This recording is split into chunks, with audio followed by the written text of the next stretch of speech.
Hello students, welcome to this class of the physics. Okay, now the next concept related to the elasticity is a r centimeter long uniform rod is supported by two wires of equal length.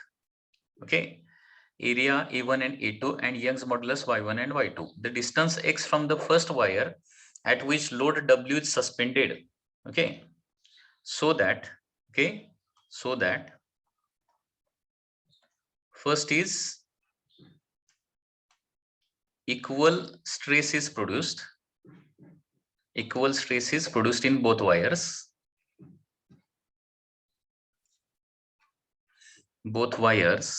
Okay, so this is the first question. And second is equal elongation is produced in both wires. Equal elongation is produced in both wires. Okay, so this is the question of JEE mains and advanced level. Okay, याच्यापेक्षा कमी कॅल्क्युलेशनचा थोडासा नीटला question येऊ शकतो, लक्षात घ्या. क्वेश्चनचा meaning लक्षात घ्या काय आहे. A r centimeter long uniform rod is there. Okay, so this is the uniform rod like this, and length of this rod is r centimeter. Okay, r, and it is supported by two wires of equal length. Okay, so याच्या दोन एंडला काय केलेले आहेत, या दोन wires असे लावलेले आहेत. One is at the left end and another is at the right end, and these two wires are supported from a fixed support like this. दोन्हीची लेंथ काय आहे, सुरुवातीची लेंथ सेम आहे, L and L. Two wires have equal length. Area are A1 and A2. Area of cross section मात्र दोन वायरचा same नाहीये. Area of cross section मात्र डिफरंट आहे, A1 and A2. Okay, and material देखील यांचं different आहे, and therefore Young's modulus are also different. Young's modulus आहेत Y1 and Y2. Okay, आता या पद्धतीने रॉड पुन्हा एकदा सांगतोय, there is a thin uniform rod. या रॉडला वेट नाहीये असं आपण इथे अज्युम करतोय. There is no weight to this rod, and this rod is suspended by using two wires. दोन वायरच्या साईडने हा रॉड सस्पेंड केलेला आहे. लेफ्ट हँड साईडला एक वायर आहे आणि राईट हँड साईडला एक वायर आहे. ठीक आहे, तर दोन्ही वायरच्या लेंथ इक्वल आहेत. Area of cross section A1 A2 आहे, यंग्स मॉड्युलस Y1 Y2 आहे. रॉडची लेंथ L आहे. आता या रॉडवर आपल्याला काय करायचं आहे, वेट W जे आहे ना ते सस्पेंड करायचं आहे. Weight W is to be suspended, म्हणजे याला अप्लाय करायचं आहे वेट W. तर क्वेश्चन काय आहे, हा किती डिस्टन्सला from the first wire, suppose the distance is x. First wire पासून किती डिस्टन्सला हे वेट लावावं लागेल किंवा लोड लावावं लागेल, so that equal stress is produced in both wire. म्हणजे दोन्ही वायर मध्ये इक्वल स्ट्रेस प्रोड्यूस होण्यासाठी किती डिस्टन्स लावावं लागेल, दिस इज द फर्स्ट क्वेश्चन. आणि दोन्ही वायर मध्ये सेम इलॉंगेशन प्रोड्यूस करण्यासाठी किती डिस्टन्सला हे लावावं लागणार आहे weight, that is the question. आता हे बघा, सिंपल लॉजिकल थिंकिंग आहे. वेट एक्झॅक्टली जर मिडलला लावलं, मी रॉडच्या एक्झॅक्टली मिडलला लावलं, तर दोन्ही वायरवर काय येणार आहे, फोर्स सेम येणार. कारण वेट एक्झॅक्टली मिडलला लावलं ना, तर काय होणार आहे, फर्स्ट वायरवर लोड किती येणार आहे, W/2, आणि सेकंड वायरवर लोड किती येणार आहे, W/2. म्हणजे दोन्ही वायरवरचा फोर्स सेम येणार आहे. दोन्ही वायरवरचा स्ट्रेचिंग फोर्स सेम येईल कधी वेट एक्झॅक्टली मिडलला लावलं तर. ठीक आहे, परंतु फोर्स सेम झाला तर स्ट्रेस सेम येईल का, नाही येणार. कारण स्ट्रेस म्हणजे काय असतं, force divided by area of cross section असतं ना. Force divided by area of cross section. बघा मी काय सांगतोय, stress is nothing but force divided by area of cross section असणार आहे.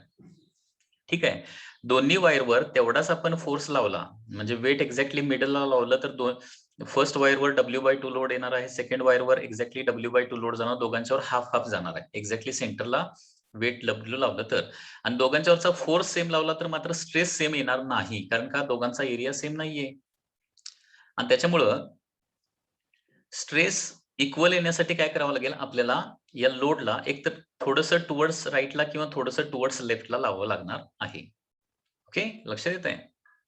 आता हे सॉल्व्ह कसं करायचं बघा. Stress same, first to produce equal stress,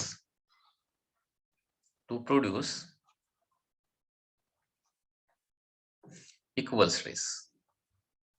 बघा आणखी थोडक्यात आपण लॉजिकली असं आपण थोडंसं थिंक करू शकतो की ज्या साईडला एरिया जास्त आहे ना, त्या साईडला थोडंसं काय करावं लागेल, वेटला लावावं लागणार आहे. कारण स्ट्रेस दोन्ही साईडच्या सेम येण्यासाठी जिकडे एरिया जास्त आहे तिकडे फोर्स जास्त पाहिजे, बरोबर आहे ना? मी काय सांगतोय, स्ट्रेस दोन्ही साईडला सेम येण्यासाठी काय व्हायला पाहिजे, ज्या साईडला एरिया जास्त आहे त्या साईडला फोर्स जास्त यायला पाहिजे. म्हणजे फॉर एक्झाम्पल इथं जर A1 ग्रेटर दॅन A2 असेल, म्हणजे फर्स्ट वायरचा एरिया ऑफ क्रॉस सेक्शन जास्त असेल आणि सेकंड वायरचा एरिया ऑफ क्रॉस सेक्शन कमी असेल, तर जिकडे जास्त एरिया आहे तिकडे ते वेट थोडंसं शिफ्ट करायला पाहिजे, कारण वेट ज्या साईडला शिफ्ट होणार ना त्या साईडला जास्त लोड देणार ते.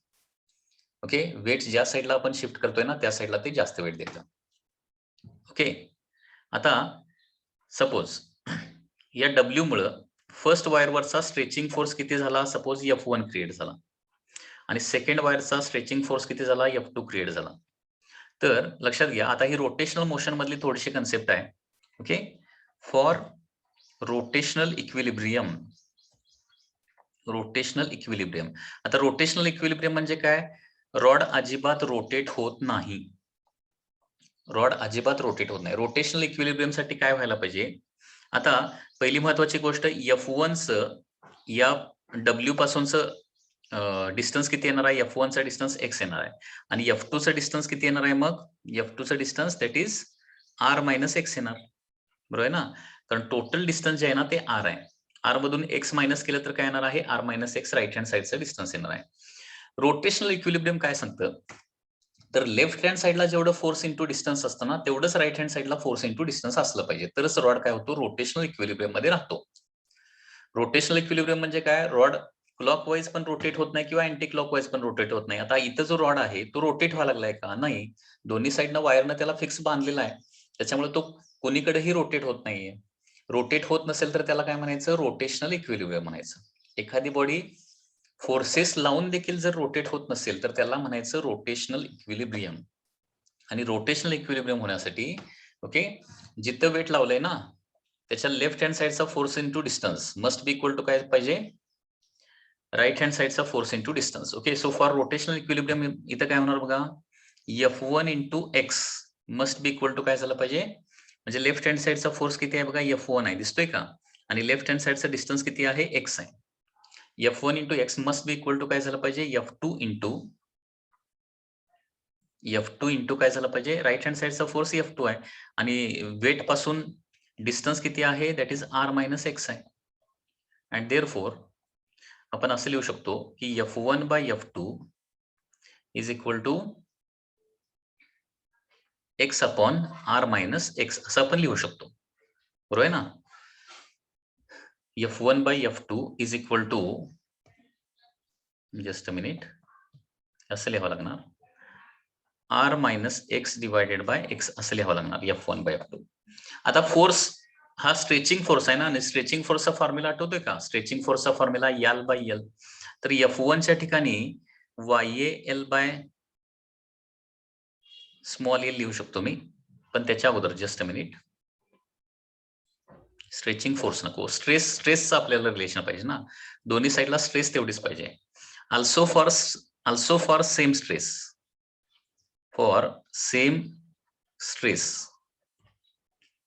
सेम स्ट्रेस प्रोड्यूस होण्यासाठी F1 by A1 must be equal to काय झालं पाहिजे, F2 बाय A2 झालं पाहिजे, बरोबर आहे ना? तर पहिल्या वायरवरची स्ट्रेस म्हणजे काय येणार, इथला फोर्स आहे F1, area of cross section आहे A1, आणि दुसऱ्या वायरवरचा फोर्स आहे F2 आणि एरिया ऑफ क्रॉस सेक्शन आहे A2. म्हणजे पहिल्या वायर मधली स्ट्रेस येणार आहे F1 बाय A1, दुसऱ्या वायर मधली स्ट्रेस येणार आहे F2 बाय A2, आणि दोन्ही वायर मध्ये सेम स्ट्रेस प्रोड्यूस व्हायला पाहिजे म्हणून सांगितलंय. म्हणजे आपल्याला F1 बाय F2 चे दोन फॉर्म्युले मिळाले. Okay, so from equation 1 and 2 आपण लिहू शकतो, फ्रॉम 1 and 2 आपण लिहू शकतो. ओके, अगोदर याच्यावरून F1 बाय F2 चा फॉर्म्युला अगोदर लिहूया आणि त्याच्यानंतर रिप्लेसमेंट करूया. तर याच्यावरून F1 बाय F2 काय येणार बघा, F1 by F2 is equal to येणार आहे A1 बाय A2 येणार ना. Okay, so this is the second equation. F1 by F2 is r minus x by x आणि F1 by F2 is equal to A1 by A2 and therefore काय येणार बघा इथं, r minus x divided by x is equal to येणार आहे A1 by A2 येणार आहे. And therefore आता क्रॉस मल्टिप्लिकेशन करूया, A2 into r minus A2 into x is equal to A1 into x येणार आहे. And therefore A2 into R is equal to A1x plus काय येणार आहे A2x येणार आहे. जे ही टर्म RHS ला घेतली. So A2 into R is equal to A1 plus A2 into काय येणार आहे x येणार आहे. आणि याच्यावरून आपल्याला काय मिळणार आहे x चा फॉर्म्युला मिळणार आहे. x is equal to म्हणजे किती डिस्टन्सला लोड लावावा लागणार आहे तो from first wire. That is A2 upon A1 plus A2 into काय येणार आहे that is R. So this is the final formula. Okay.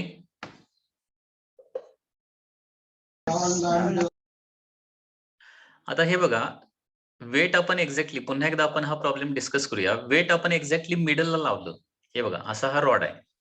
ठीक आहे. तर वेट एक्झॅक्टली मिडल लावलं ना तर काय होतं दोन्ही वायरवर तेवढाच फोर्स क्रिएट होणार आहे. म्हणजे दोन्ही वायरवर तेवढाच फोर्स म्हणजे या वायरवर W/2 फोर्स क्रिएट होणार आहे आणि या वायरवर W/2 फोर्स क्रिएट होणार आहे. परंतु क्वेश्चन मध्ये काय विचारलंय आता क्वेश्चन मध्ये असं विचारलं असतं की वेट लोड कुठं लावावं लागेल की जेणेकरून दोन्ही वायरवर सेम फोर्स क्रिएट होईल असा जर क्वेश्चन असता वेट कुठं लावावं लागेल जेणेकरून दोन्ही वायरवर सेम स्ट्रेचिंग फोर्स क्रिएट होईल तर त्याचा आन्सर येणार आहे सेंटरला. परंतु क्वेश्चन काय आहे इक्वल स्ट्रेस प्रोड्यूस व्हायला ते वेट कुठं लावावं लागेल. आता स्ट्रेसचा फॉर्म्युला बघा ना stress is equal to force divided by area आहे. आता दोन्ही वायरचा एरिया सेम आहे का नाहीये. मग जिथं एरिया जास्त आहे ना तिथं फोर्स जास्त आला पाहिजे तर स्ट्रेस काय होणार दोन्ही वायरवर सेम होणार आहे.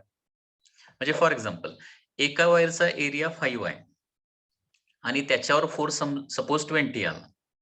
ठीक आहे. दुसऱ्या वायरचा एरिया 10 असेल तर त्याच्यावरचा फोर्स किती यायला पाहिजे 5 4s are 20 ना. सो 10 4s are 40 त्याच्यावर फोर्स आला तरच काय होणार आहे 40/10 म्हणजे 4 आणि 20/5 म्हणजे काय येणार आहे फोर्स येणार. म्हणजे ज्या वायरचा एरिया जास्त असतो ना ज्या वायरचा एरिया ऑफ क्रॉस सेक्शन जास्त आहे ना त्याच्यावर लोड जास्त यायला पाहिजे. आता हे तुम्हाला माहिती पाहिजे की लोड थोडासा लेफ्टला मी शिफ्ट केला लेफ्टला लावला तर काय होतं लेफ्ट वायरवर जास्त फोर्स क्रिएट होणार आणि हा जो लोड आहे ना सेंटर पासून थोडासा राईटला लावला ना तर राईट वायरवर जास्त लोड पडणार आहे. हा जो सगळा पार्ट आहे ना तो लॉज ऑफ मोशन रोटेशनल मोशनचा पार्ट आहे. ज्यावेळी तुम्ही लॉज ऑफ मोशन वगैरे टॉपिक स्टडी कराल ना त्यावेळी हे तुम्हाला काहीच वाटणार नाही खूप इझी वाटणार आहे. ओके लक्षात येत आहे. त्याच्यामुळे लोड सेंटरला तर डेफिनेटली लावून नाही चालणार. हा बोला. जर पातळ वायर असेल तर ती जास्त स्ट्रेस देणार कारण की ती पातळ आहे.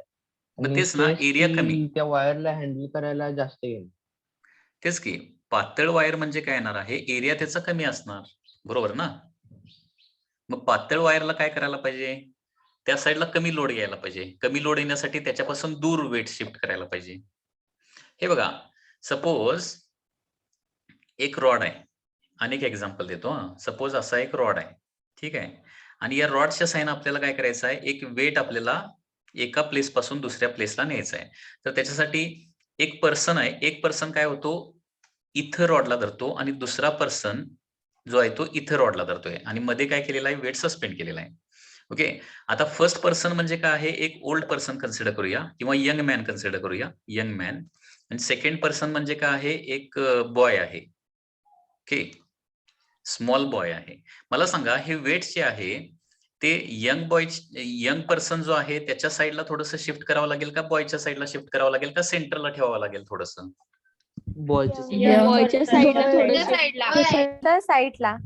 कुठल्या साईडला तर बॉयच्या साईडला यंगच्या साईडला. हे बघा स्ट्रेंथ जास्त कोणाची असते लक्षात येते का यंग पर्सन म्हणजे त्याचं एज थोडंसं जास्त आहे आणि त्याची स्ट्रेंथ जास्त आहे आणि बॉयची स्ट्रेंथ सपोज कमी आहे आणि ते लोड आपल्याला व्यवस्थित न्यायचं आहे.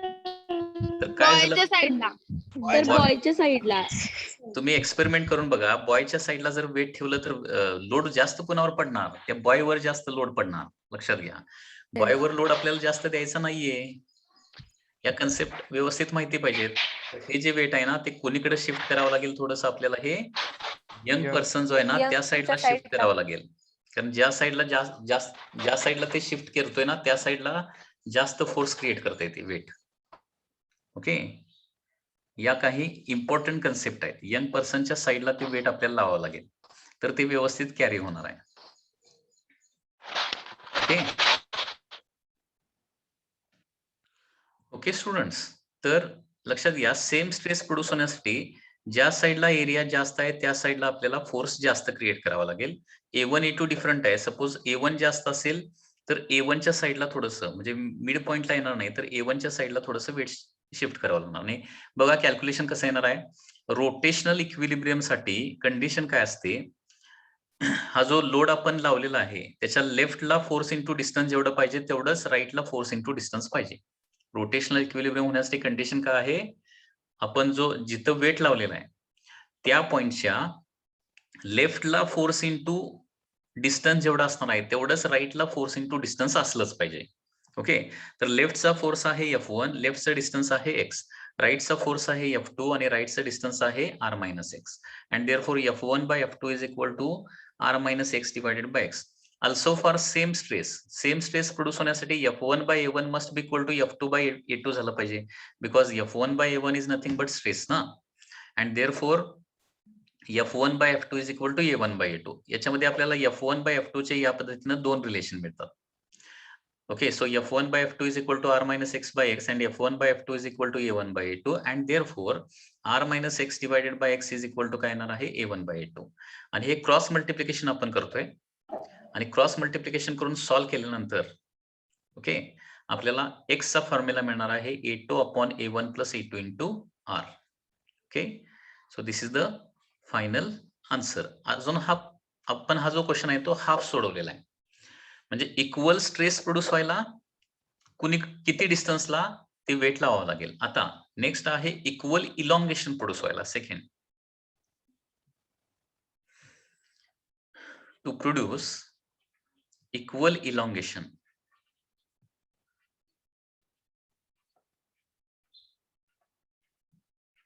इन टू वायर्स, दोन वायर मध्ये इक्वल इलॉंगेशन प्रोड्यूस व्हायला आपल्याला तो कुठं लावावा लागणार आहे. ओके, तर वन्स अगेन फर्स्ट स्टेप तर ऍज इट इजच येणार आहे. फर्स्ट स्टेप काय येणार आहे, फॉर रोटेशनल इक्विलिब्रियम काय झालं पाहिजे, for rotational equilibrium, for rotational equilibrium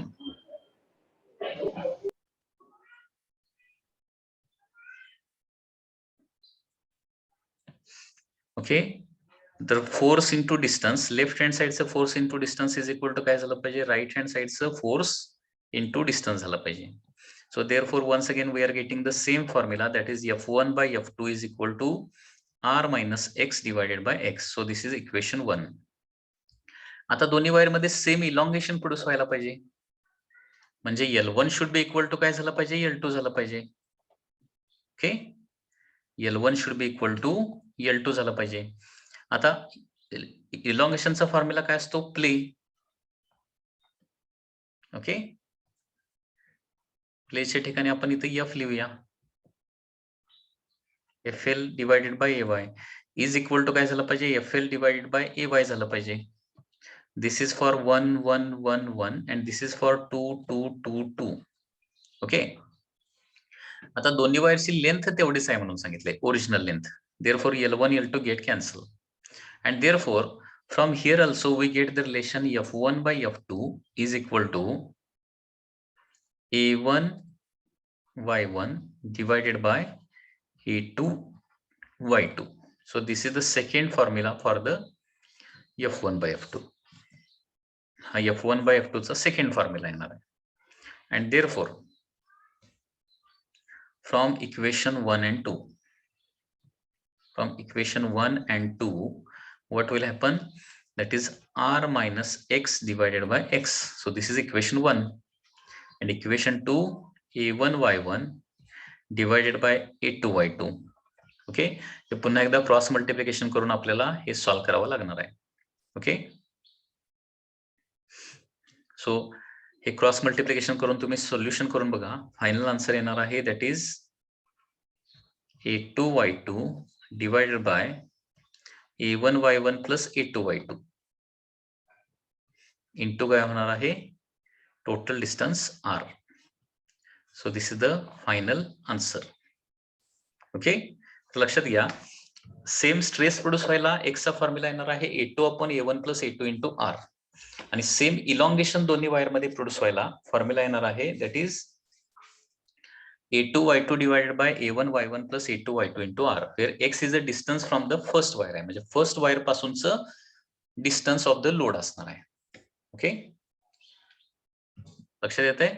so formula येणार आहे that is to produce same stress, formula is A2/A1 plus A2 into total length of the rod that is R, and same elongation produce व्हायचा असेल तर formula येणार A2Y2/A1Y1 plus A2Y2 into the length of the rod that is R.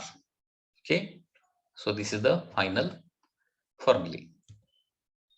Okay, तर याच्यावरचा आपल्याला एक question बघायचा आहे. आता न्यूमेरिकल क्वेश्चन देखील याचा आपल्याला एक बघायचा आहे. एक्झाम्पल बघा, a light rod of length 2 meter is suspended from the ceiling horizontally by means of two vertical wires, okay, of equal length tied to the ends. One of the wires is made up of steel and is of cross sectional area 10⁻³ meter square, and other is of brass of cross sectional 2 × 10⁻³ meter square. Find out the position along the rod at which the weight must be hanged to produce equal stress in both wire and equal strains in both wire. Equal strains, आता इथं थोडासा equal strains चा question आहे. हे बघा, in this question length of the rod ला त्याला आपण small r म्हटलंय ना, that is equal to 2 meter length of the rod. Okay, one wire is made up of area of cross section 10⁻³ meter square, and another wire has the area of cross section 2 × 10⁻³ meter square. Find the position of the weight. weight ची position काढायचं आहे म्हणजे x find out करायचं आहे. Young's modulus दिलेला आहे 2 × 10⁻11 that is of the first wire, Newton per meter square, and Young's modulus of the second wire is just a 10⁻11 Newton per meter square. So this is the information given. आता first direct formula use करूया. Equal stress दोन्ही wire मध्ये produce करायला weight कुठं लावलं पाहिजे. Okay, आता इथं असं म्हणूया, let x is the distance from the first wire. Let x is equal to distance of weight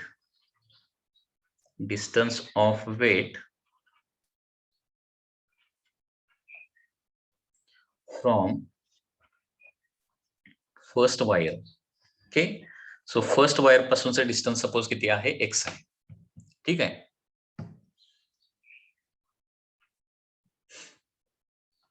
x is the distance of weight from the first wire. आता याच्यामध्ये first question, to produce same stress, to produce same stress formula directly आता तुम्ही use करू शकताय. x is equal to A2/A1 plus A2 into काय येणार आहे, length of the rod that is r. Very simple formula. Okay, same stress produce व्हायला काय करायला पाहिजे, एवढ्या डिस्टन्सला ते वेटला अप्लाय करायला पाहिजे.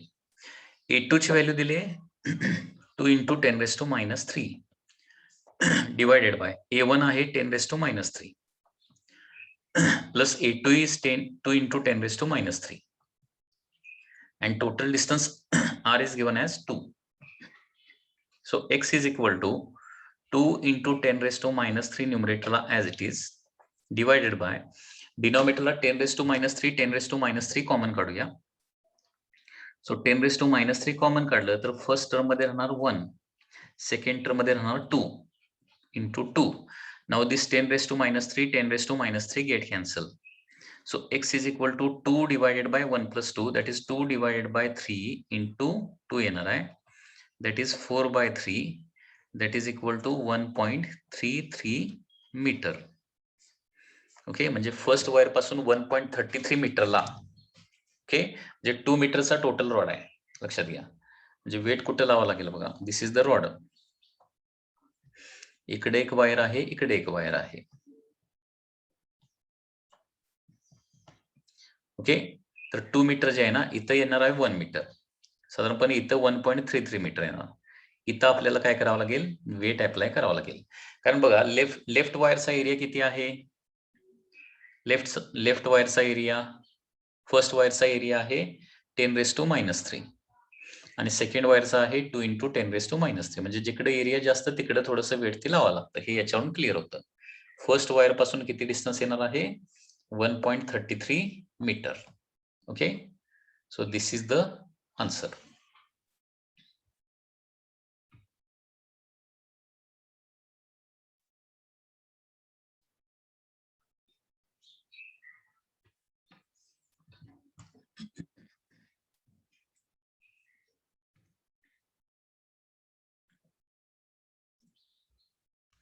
आता next, to produce equal strain. आता दोन्ही वायर मध्ये तेवढीच स्ट्रेन प्रोड्यूस व्हायला पाहिजे, तर आता कुठे वेट लावावं लागेल बघा. Next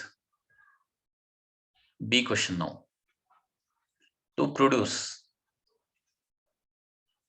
equal strain in both wire. Equal strain म्हणजे small L by capital L. आता दोन्ही वायरची लेंथ तेवढीच आहे ना, ओरिजिनल लेंथ तेवढीच दिलंय क्वेश्चन मध्ये. इक्वल स्ट्रेन प्रोड्यूस व्हायला सेम इलॉंगेशन व्हायला पाहिजे. टू प्रोड्यूस इक्वल स्ट्रेन म्हणजे काय, ब्रॅकेट मध्ये टू प्रोड्यूस सेम इलॉंगेशन येणार आहे. ठीक आहे, तर फॉर सेम इलॉंगेशन फॉर्म्युला काय असतो, फॉर सेम इलॉंगेशन एक्सचा फॉर्म्युला यूज करूया. सेम इलॉंगेशन दोन्ही वायर मध्ये तेवढंच इलॉंगेशन प्रोड्यूस व्हायचं असेल. ओके, तर एक्सचा फॉर्म्युला येणार आहे that is A2Y2 divided by A1Y1 plus A2Y2. Okay, into the total distance, total length of the rod. Now we are going to place the values. A2 ची value आहे 2 × 10⁻³ okay. Y2 किती आहे बघा, Y2 is 10⁻11. Y2 is equal to 10⁻11 आहे, divided by A1 किती आहे, 10⁻³ फक्त आहे, इंटू 2 × 10⁻11 आहे ना. Y1 ची value Y1 is equal to 2 × 10⁻11 आहे, correct. Plus A2 is A2 ची व्हॅल्यू किती आहे बघा, जस्ट 2 × 10⁻³ आहे, इंटू Y2 म्हणजे 10⁻11 आहे, into total distance is 2. So x is equal to बघा 10⁻³ 10⁻11 10⁻³ 10⁻11 हे सगळं कॅन्सल होते, कारण इथे हे कॉमन निघणार ना. सो न्यूमरेटरला येणार आहे 2, डिनॉमिनेटरला 2 + 2 म्हणजे 4, इंटू येणार आहे 2. Okay, so numerator 2 × 4 divided by 4. So x is equal to 1 metre. म्हणजे ते वेट आहे ना, आता काय करावं लागतं, एक्झॅक्टली सेंटरला लावावं लागतं to produce the same strain. सेंटरला, वायरच्या सेंटरला, कारण 2 मीटरचा रॉड आहे, त्याच्या 1 मीटरला आपल्याला तो लोड लावायचा आहे.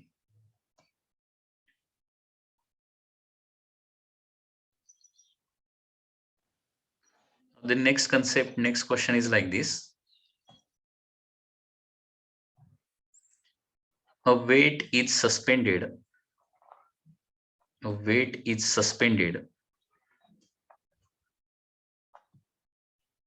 Suspended from a wire. So that it is stretched.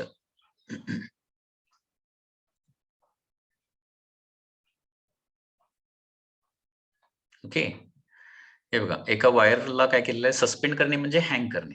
Okay, hang केलेलं आहे, एका वायरला काय केलेलं आहे, एक वेट लावलेला आहे, and therefore this wire is stretched. Now wire along with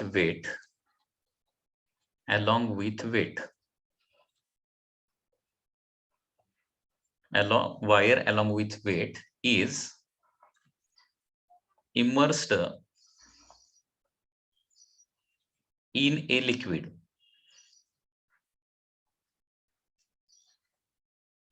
then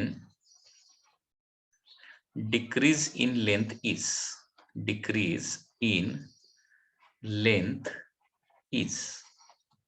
okay. Decrease in length. क्वेश्चनचा मिनिंग अगोदर लक्षात घ्या.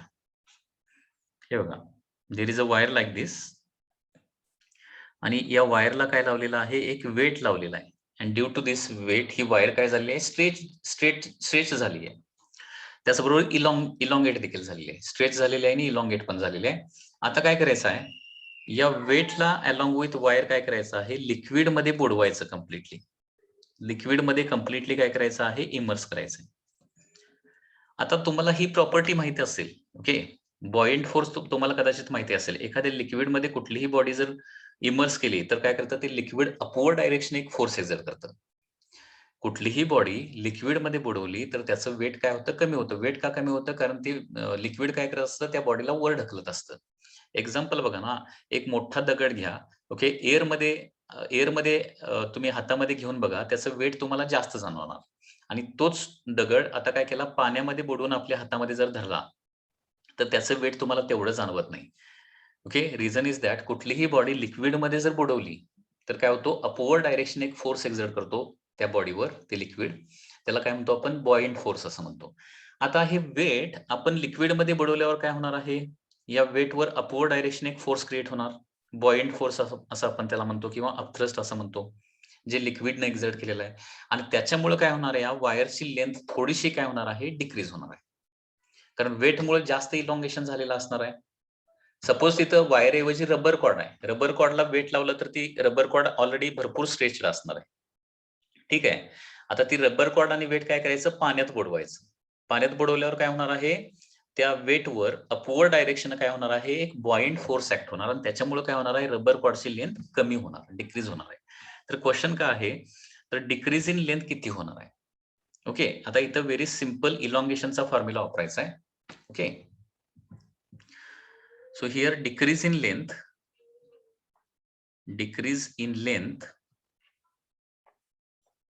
will be given by formula, त्याला डेल्टा एल असं म्हणूया, डेल्टा कॅपिटल एल किंवा इलॉंगेशनचा फॉर्म्युला. सेमच फॉर्म्युला येणार आहे, PL अपॉन AY. ओके, तर एल म्हणजे काय असणार आहे, original length of the wire असणार आहे.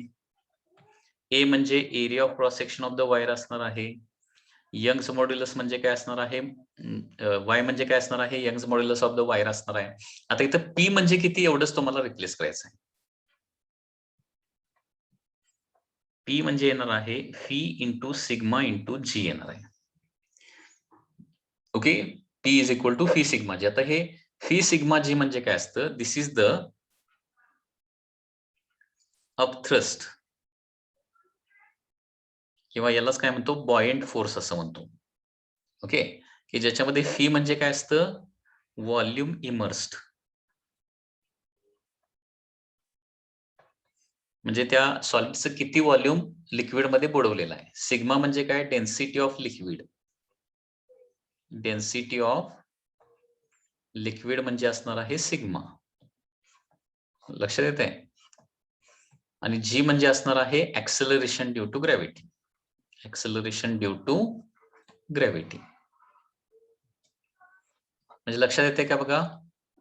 तर चेंज इन लेंथ किंवा डिक्रीज इन लेंथचा फॉर्म्युला येणार आहे phi sigma g into capital L divided by AY. So this is the final formula. Very simple application आहे, लक्षात घ्या.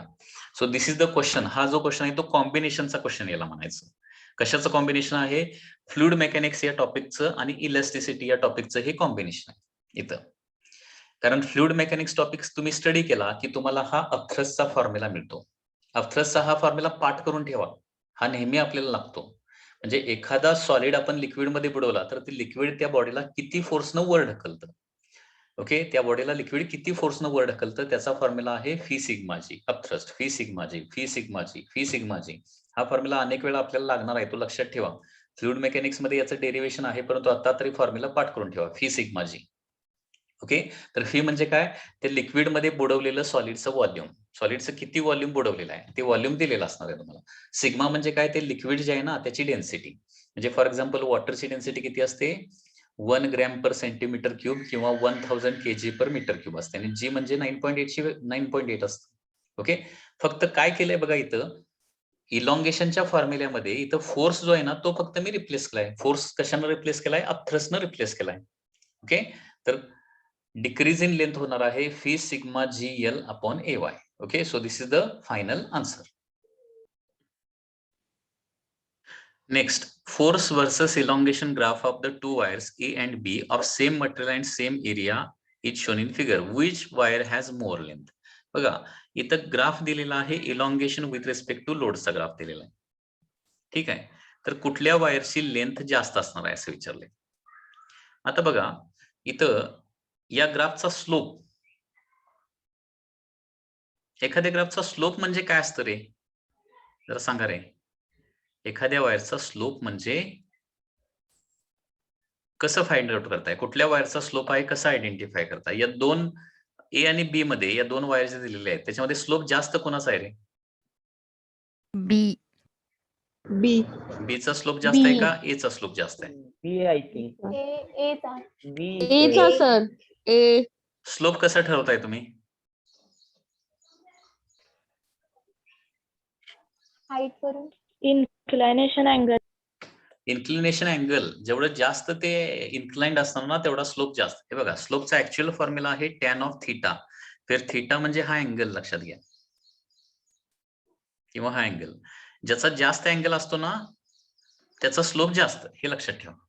आता मला सांगा अँगल बी चा जास्त आहे का ए चा अँगल जास्त आहे? ए चा बी चा. अँगल जास्त कोणाचा आहे बघा ना, अँगल हे बघा बी चा एवढाच अँगल आहे, ए चा एवढा अँगल आहे. अँगल जास्त कोणाचा आहे? वायर ए चा अँगल जास्त आहे म्हणजे slope is more for A and less for B. हे स्लोपची कन्सेप्ट जरा व्यवस्थित लक्षात ठेवा. स्लोप इज इक्वल टू असतं टॅन थीटा. ज्या लाईनचा अँगल जास्त असेल त्या लाईनचा स्लोप जास्त असतो. हे व्हेरी सिंपल टेक्निक आता इथे युज करायचे आहे. ओके, आणि त्याचबरोबर स्लोप म्हणजे काय असतं, तर स्लोप म्हणजे आणखी एक फॉर्म्युला आहे, दॅट इज वाय ऍक्सिस वरचा change divided by x axis वरचा चेंज, म्हणजे delta y by delta x असा देखील फॉर्म्युला असतो स्लोपचा. आता वाय ऍक्सिस वर काय आहे, इलॉंगेशन आहे, आणि एक्स ऍक्सिस वर काय आहे, लोड आहे. म्हणजे इथं स्लोप म्हणजे इलॉंगेशन बाय लोड पण येणार आहे. आता इलॉंगेशनचा फॉर्म्युला सगळ्यांना माहित आहे, प्ले PL अपॉन AY. मग elongation means small l and load means P ना. मग इलॉंगेशन बाय लोड म्हणजे that is L by P. या फॉर्म्युल्यावरून काढूया. L बाय P काय येणार बघा, दॅट इज P ला LHS ला घेतलेला आहे. L by P is equal to L upon AY येणार, L अपॉन AY. आता क्वेश्चन मध्ये काय म्हटलंय, two wires A and B of same material and same area म्हटलंय. दोन्हीचं मटेरियल सेम म्हणजे वाय सेम आणि ए सेम, म्हणजे ए आणि वाय काय आहे दोघांचं सेम दिलेलं आहे, म्हणजे हे कॉन्स्टंट असणार आहे. म्हणजे L बाय P हे कुणाचं जास्त असणार आहे, ज्याची लेंथ जास्त असणार आहे. म्हणजे L by P is directly proportional to काय येणार आहे, L येणार. L बाय P म्हणजेच काय, L by P elongation by load म्हणजे स्लोप असणार आहे. Okay, slope is directly proportional to इथं लेंथ येणार आहे. म्हणजे ज्याचा स्लोप जास्त त्याची काय येणार आहे, लेंथ जास्त येणार, असा त्याचा मिनिंग होतोय. ज्याचा स्लोप जास्त त्याची लेंथ जास्त येणार आहे. ठीक आहे, आता स्लोप ए चा जास्त आहे अँड देअरफॉर याचा आन्सर काय येणार आहे, length of A will be more than B, असं त्याचा आन्सर येणार आहे. Okay, length of A should be काय असलं पाहिजे, more than length of B असलं पाहिजे, असं याचा आन्सर येणार आहे. हे लक्षात येते का बघा, पुन्हा एकदा मी एक्सप्लेन करतो. हे बघा, कुठलाही ग्राफ जर दिला तर त्याचं काय करायचं, स्लोपचा अनालिसिस करायचं. लक्षात घ्या. आता इथं काय आहे, elongation with respect to load येणार आहे. बघा पुन्हा एकदा सांगतोय, इथं स्लोप काय येणार, या ग्राफचा स्लोप काय येणार आहे, स्लोप म्हणजे येणार आहे change in Y axis divided by change in x axis येणार आहे या ग्राफचा स्लोप म्हणजे. ठीक आहे, चेंज इन वाय ऍक्सिस म्हणजेच काय येणार आहे, इलॉंगेशन येणार आहे, आणि चेंज इन एक्स ऍक्सिस म्हणजे काय येणार आहे, लोड येणार आहे. ओके, म्हणजे इलॉंगेशन म्हणजे असतं स्मॉल एल आणि लोड म्हणजे असतं पी. ओके, म्हणजे स्लोप म्हणजे काय तर एल बाय पी येणार. ठीक आहे, म्हणजे थोडक्यात स्लोप जास्त कोणाचा आहे, ए चा स्लोप जास्त आहे, म्हणजे एल बाय पी देखील काय असणार आहे, ए च जास्त असणार आहे. आता एल बाय पी काय तर बघूया. एल चा फॉर्म्युला काय आहे, प्ले आहे, पी एल अपॉन ए वाय. तर पी ला एलएचएस ला घेतलं तर काय होणार आहे, एल बाय पी म्हणजे काय येणार आहे, एल बाय ए वाय असणार आहे. ठीक आहे, आता पुन्हा एकदा बघा, म्हणजे याचा अर्थ काय झाला, ज्याचा स्लोप जास्त त्याचं एल बाय पी जास्त. बघा, ज्याचा स्लोप जास्त त्याचं एल बाय पी जास्त, आणि ज्याचं एल बाय पी जास्त त्याचं काय होणार आहे, एल बाय ए वाय जास्त असणार आहे. आता दोन्ही वायरचं ए वाय तेवढंच आहे ना, दोन्ही वायरचं क्वेश्चन मध्ये दिलंय सेम एरिया सेम मटेरियल, दोन्हीचं ए वाय सेम आहे, आणि त्याच्यामुळे ज्याचा स्लोप जास्त त्याची काय येणार आहे, लेंथ जास्त येणार आहे. अँड देअरफॉर ओके, स्लोप जास्त त्याची लेंथ जास्त, आणि म्हणून काय येणार आहे, ए चा स्लोप जास्त आहे ना, slope of A is more than slope of B. Graph वरून आपल्याला दिसतंय slope of A is more than slope of B, and therefore काय होणार आहे, ज्याचा स्लोप जास्त त्याची लेंथ जास्त ना, so length of A is more than काय येणार आहे, लेंथ ऑफ बी येणार आहे. असं ते याचं सोल्युशन येत आहे. ओके.